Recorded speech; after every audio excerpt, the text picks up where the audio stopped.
Hi అండి, అందరికి నమస్కారం. ఈ వీడియోలో ఏం మాట్లాడుకుందామంటే మనకి నెక్స్ట్ 24 అవర్స్ కానీ నెక్స్ట్ రానున్న 24 గంటలు రానున్న 48 గంటల్లో వర్షపాతం అనేది ఏ విధంగా నమోదవుతుంది, అలాగే ప్రస్తుతం ఉన్న ఊహ చిత్ర ప్రకారం అంటే ఉపగ్రహ శాటిలైట్ చిత్రం ఏ విధంగా ఉంది, మనకి ఏపీకి మనం చెప్పుకున్న 8 అల్పపీడనాలు అది మన ఏపీకే ఉన్నాయా, హోల్ మన ఇండియా మొత్తం ప్రస్తుతం ఉన్నాయా, ఈ వీడియోలో మొత్తం తెలుసుకుందామండి.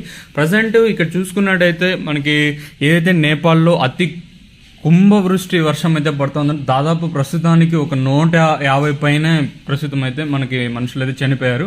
ఇదే చాలా బ్యాడ్ న్యూస్. అంటే నిన్నే చెప్పాను, కాఠ్మాండు ఏదైతే నేపాల్కి రాజధాని కాఠ్మాండు వాళ్ళ రాజధాని ఉంది కదండి, సో అక్కడైతే భారీగా ప్రాణ నష్టం జరిగింది, దాంతోపాటు ఆస్తి నష్టం కూడా భారీగా అయితే సంభవించిందండి. సో దాంతో మనకు అంత అతివృష్టి వర్షాల వల్ల భారీగా అయితే ఆస్తి నష్టం ప్రాణ నష్టం అయితే జరిగింది నేపాల్లోని. తర్వాత ఏదైతే మనకి నేపాల్కి దగ్గరగా ఉన్న మనకి నేపాల్లోని నేపాల్కి రాజధాని అయిన కాఠ్మండుకి దగ్గరలో ఉన్న బీహార్కి మనకి ఇప్పుడు భారీ వరదలు అయితే వస్తున్నాయండి. ఇప్పుడు ఏదైతే వాళ్ళ నదులు ఉంటాయి కదండి, ఆ నదులు మన ఎక్కువ వర్షం అయిపోయి మన బీహార్ వైపు అయితే ప్రస్తుతానికి అయితే ప్రయాణిస్తున్నాయి. ఏదైతే బీహార్కి రాజధాని పాట్నా ఈ ప్రాంతం వైపు అయితే మన నదుల వైపు అయితే భారీగా వర్షం అయితే ప్రవహిస్తుంది. వాళ్ళకు కూడా కొంచెం డేంజర్ అని చెప్పచ్చు. ఏదైతే వాళ్ళ వర్షాలు మనకు భారీగా నదుల ద్వారా మనకు వస్తున్నాయి, సో ఇది కూడా ఒక రకంగా ఇబ్బందికరమైన వార్త మన బీహార్కి వచ్చేసి. ఇంకా ఇది మన ఓవరాల్ మన ఇండియాలోని అవతల దేశాలు మాట్లాడుకున్నట్టే ప్రస్తుతానికి ఉన్న అప్డేట్. ఇంకా తర్వాత వచ్చేసి మనకి అనంతపురం ప్రస్తుతానికి వచ్చేసి మన ఏపీ మాట్లాడుకుందాము. మన ఆంధ్రప్రదేశ్లోని వర్షపాతం అనేది ఏ విధంగా పడుతుంది, ఈ రోజు వచ్చేసి 30, ఈ రోజు ఎవరెవరికి వర్షాలు ఉంటాయి ఏమి మొత్తం తెలుసుకుందామండి. చూసుకున్నట్లయితే ఈరోజు ఆల్మోస్ట్ ఆల్ మన రాష్ట్రంలోని ప్రతి జిల్లాకు తేలికపాటి ఇంకా మోస్తరు వర్షాలు ఉంటాయి. తేలికపాటి లైట్ టు లైట్ కొంచెం ఒక అంటే పొగటిపూట ఉష్ణోగ్రతలు ఎక్కువగా ఉండి రాత్రిపూట వర్షాలు అనేది కొంచెం లైట్గా పడతాయి. భారీగా ఏం కాదు, పడిన ఒక 5 ఇంకా 10 నిమిషాలు మాత్రమే వర్షపాతం అనేది అవుతుంది. మన రాష్ట్రం మొత్తం చూసుకుంటే ప్రతి జిల్లాకు ఈ రోజు అయితే వర్షపాతం అయితే నమోదైతే ఉంది. మరి భారీగా ఏం కాదు, లైట్గా సింపుల్ రైన్ అంటే ఆకాశంలో మేఘావృతంగా ఉండటం. సో అందువల్ల మనకి వర్షాలు అనేది సింపుల్గా ఉంటాయి, పెద్దగా భారీగా ఏమి ఎక్కడ ఉండవు. కాకపోతే ఎవరెవరికి భారీగా ఉంటాయి, కర్నూలు జిల్లాలోని కొన్ని ప్రాంతాలకు, అలాగే అనంతపూర్లోని కొన్ని ప్రాంతాలకు మాత్రం కొంచెం వర్షాలు అయితే అంటే 2.5 మిల్లీమీటర్లు ఇంకా 15.5 మిల్లీమీటర్ల లైట్ రైన్ఫాల్, తక్కువ వర్షపాతం అనేది ఈ కర్నూలు జిల్లా తర్వాత వచ్చేసి మనకు అనంతపురం ఏరియాలో మనకైతే వర్షపాతం అనేది నమోదవుతుంది. అది భారీగా ఏం కాదు. మళ్ళీ ఇక్కడ చూసుకున్నట్టయితే తిరుపతికి అలాగే చిత్తూరు కానుకొని కొన్ని ప్రాంతాల్లో మనకి ఈరోజు వచ్చేసి కొంచెం లైట్ రైన్ఫాల్ అనేది చూడొచ్చు. మళ్ళీ మిగతా అన్ని జిల్లాలకి లైట్గా రైన్ఫాల్ అనేది వెరీ లైట్ అంటే తక్కువలో తక్కువ ఉంటావు కదండి, సో అలా చెప్తా ఉన్నాను. తక్కువలో తక్కువ మనకి ఈ పద్ధతి వర్షపాతం నమోదవుతుంది. కాకపోతే అల్లూరు సీతారామరాజు జిల్లాలోని కొన్ని ప్రాంతాలకు మాత్రం అంటే ఇందాక చెప్పినట్టుగా 2.5 మిల్లీమీటర్లు ఇంకా 15.5 మిల్లీమీటర్ల వర్షపాతం అనేది నమోదయ్యే అవకాశాలు అయితే ఉన్నాయండి. అది కూడా చూసుకున్నట్టయితే అల్లూరు సీతారామరాజులోని ఈ అడవి ప్రాంతాలు ఉంటాయి కదండి, వాళ్ళకి మాత్రం అడవి ప్రాంతాల్లో కొంచెం భారీగా వర్షం అనేది నమోదు అవకాశం ఉంది. తర్వాత ఏలూరులోని కొన్ని ప్రాంతాల్లో మనకు వర్షపాతం కొంచెం అంటే వెరీ లైట్ రైన్ఫాల్ అనేది 2.5 మిల్లీమీటర్లు ఇంకా 15.5 మిల్లీమీటర్ల వర్షపాతం అనేది నమోదవుతుంది. ఇక్కడ చూసుకున్నట్టయితే కర్నూలు జిల్లాలో మాత్రం దాదాపుగా 88% వర్షపాతం అనేది నమోదు అవకాశాలు అయితే ఉన్నాయి. మిగతా 12% అక్కడక్కడ మాత్రం వర్షాలు అయితే నమోదవుతాయి. ఇంకా అనంతపూర్కి 30% అయితే మనకు వర్షపాతం నమోదయ్యే అవకాశం ఉంది.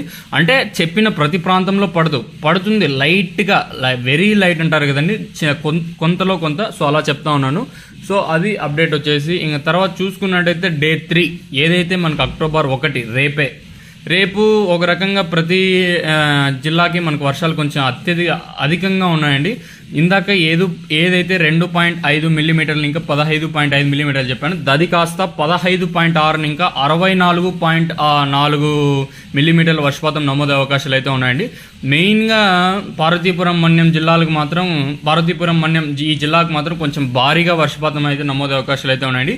నాట్ ఓన్లీ పార్వతీపురం మన్యం, దాంతోపాటు అల్లూరు సీతారామరాజు, ఇక్కడ చూసుకుంటే శ్రీకాకుళం, విశాఖపట్నం, అనకాపల్లిలోని కొన్ని ప్రాంతాలు, తర్వాత వచ్చేసి కాకినాడ, అల్లూరు సీతారామరాజు, పార్వతీపురం మన్యం జిల్లాలకు మాత్రం కొంచెం భారీగా రేపైతే వర్షాలు అయితే ఉన్నాయండి. అది కూడా మోడరేట్ రైన్ఫాల్ ఏదైతే 15.6 మిల్లీమీటర్లు ఇంకా 64.4 మిల్లీమీటర్ల ఈ మధ్యలో వర్షపాతం అనేది నమోదు అవకాశాలు అయితే ఉన్నాయండి రేపు అల్లూరు సీతారామరాజు, దాంతోపాటు పార్వతీపురం మన్యం జిల్లాలకు మాత్రం అండి. ఇంకా తర్వాత చూసుకున్నట్లయితే కాకినాడకు మాత్రం అక్కడక్కడ లైట్గా వర్షపాతం అయితే నమోదయ్యే అవకాశం అయితే ఉంది. ఇంకా చూసుకున్నట్లయితే చిత్తూరు, తిరుపతి, మన అన్నమయ్య జిల్లా, అలాగే శ్రీ సత్యసాయి జిల్లా, ఈ జిల్లాలకు మాత్రం ఒక వెరీ లైట్ రైన్ఫాల్ 0.5 ఇంకా మనకి 5.5 మిల్లీమీటర్ల వర్షపాతం నమోదు అవకాశాలు అయితే ఉన్నాయి. ప్రతి చోట ఏం లేదు, కొన్ని ప్రాంతాలకు మాత్రం ఇదైతే పరిమితం అవుతుంది. సో ఇక్కడ చూసుకున్నట్టయితే తిరుపతి జిల్లాలు కానివ్వండి, చిత్తూరు జిల్లాలో కూడా అక్కడక్కడ ప్రాంతాల్లోనే, ఇంకా గుంటూరు, కృష్ణా, ఎన్టీఆర్, ఏలూరు, ఈస్ట్ గోదావరి, కాకినాడ, మనకి ఏలూరు, విజయనగరం, మనకి అల్లూరు సీతారామరాజు, శ్రీకాకుళం మాత్రం కొంచెం భారీగానే వర్షపాతం అనేది నమోదు అవకాశాలు అయితే ఉన్నాయండి. ఒక్క ప్రకాశంకి తర్వాత వచ్చేసి నెల్లూరుకి మాత్రం వర్షాలు అంతగా ఇప్పుడు చెప్పుకున్న జిల్లాల కంటే వీళ్ళకి ఈ ప్రకాశం కానివ్వండి, నెల్లూరు కానివ్వండి, ఈ కర్నూలు, ఈ జిల్లాలకు మాత్రం కొంచెం తక్కువగా వర్షపాతం అనేది నమోదు అవకాశాలు అయితే ఉన్నాయి. ఎప్పుడు రేపు 1వ తేదీ అంటే అక్టోబర్ నెల 1వ ఫస్ట్ రోజు. ఇంకా అది వచ్చేసి అప్డేట్ ప్రస్తుతానికి ఉన్నది. సో ప్రస్తుతానికి రేపటి వరకు చెప్పాను, ఇంకా మొన్నటి ఇంకా అప్డేట్ నెక్స్ట్ వీడియోలో ఉంటుంది. సో డోంట్ మిస్, అంటే ఆ వీడియో అనేది మిస్ అవ్వదండి. ఇంకా చూసుకున్నట్లయితే 2వ తేదీ కూడా అప్డేట్ కావాలంటే ఒక లైక్, ఒక సబ్స్క్రైబ్ మాత్రం మర్చిపోదండి.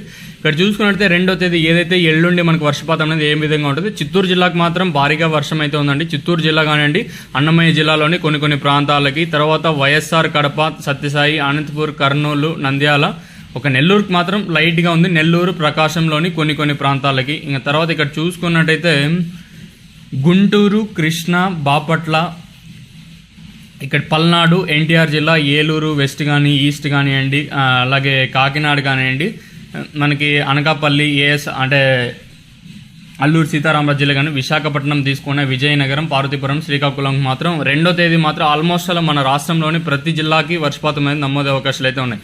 అంటే నమోదు అవుతుంది, ఏం భారీగా ఏం కాదు, ఒక లైట్ రైన్ఫాల్ అంటే 0.1 to 15.5 మిల్లీమీటర్ రైన్ఫాల్ అనేది మనకు నమోదయ్యే అవకాశాలు అయితే ఉన్నాయండి. సో ఇది పూర్తి అప్డేటు 2వ తేదీ వరకు. సో నేను చెప్పేది ఏమంటే ప్రస్తుతం మన ఊహాగానం ఈ శాటిలైట్ ఉపగ్రహ చిత్ర ప్రకారం ఇక్కడ చూసుకుంటే పార్వతీపురం మండలం, అలాగే అల్లూరు సీతారామరాజు జిల్లాకు మాత్రం ఒక భారీగా వర్షాలు నమోదు అవకాశాలు అయితే ఉన్నాయండి. రేపు వచ్చేసి ఈ రోజు కూడా ఈ 2 జిల్లాలకు మాత్రం కొంచెం ఎక్కువగానే వర్షపాతం నమోదు అవకాశాలు అయితే ఉన్నాయి. తర్వాత 2వ తేదీ వచ్చేసి మనకి ఇక్కడ చూసుకుంటే బాపట్లకి కొంచెం భారీగా ఉంది, తర్వాత వచ్చేసి నంద్యాల, తర్వాత వచ్చేసి అన్నమయ్య, చిత్తూరుకి, తర్వాత అల్లూరు సీతారామరాజు, పార్వతీపురం మండలం, కృష్ణా, ఎన్టీఆర్, గుంటూరు, బాపట్ల, ఈ జిల్లాలకు మాత్రం ఒక ఇప్పుడు ఇందాక చెప్పినట్టు 2.5 మిల్లీమీటర్లు ఇంకా 15.6 మిల్లీమీటర్ల వర్షపాతం నమోదు అవకాశాలు అయితే ఉన్నాయండి. ఇది పూర్తి అప్డేటు మన ఏపీ గురించి మొత్తం విశ్లేషణ. అల్పపీడనం ప్రస్తుతం ఉన్న మన శాటిలైట్ చిత్ర ప్రకారం అయితే ఎక్కడ అల్పపీడనం అయితే దృశ్యాలు అయితే లేవు. కాకపోతే రానున్న రోజుల్లో మన రాయలసీమ జిల్లాకు మాత్రం, ఎస్పెషలీ రాయలసీమ జిల్లాలకు మాత్రం కొంచెం భారీగా వర్షాలు అయితే నమోదయ్యే అవకాశాలు అయితే ఉన్నాయండి. ఎస్పెషలీ అనంతపురం, సత్యసాయి, నంద్యాల, కర్నూలు, ఈ జిల్లాలకు మాత్రం, అన్నమయ్య, చిత్తూరు, తిరుపతి, ఈ జిల్లాలకు మాత్రం కొంచెం భారీగా వర్షాలు నమోదయ్యే అవకాశం ఉన్నాయి రానున్న రోజుల్లో. ఇది పూర్తి అప్డేటు. ఒక లైక్, ఒక సబ్స్క్రైబ్ మాత్రం మర్చిపోద్దండి. హాయ్ అండి.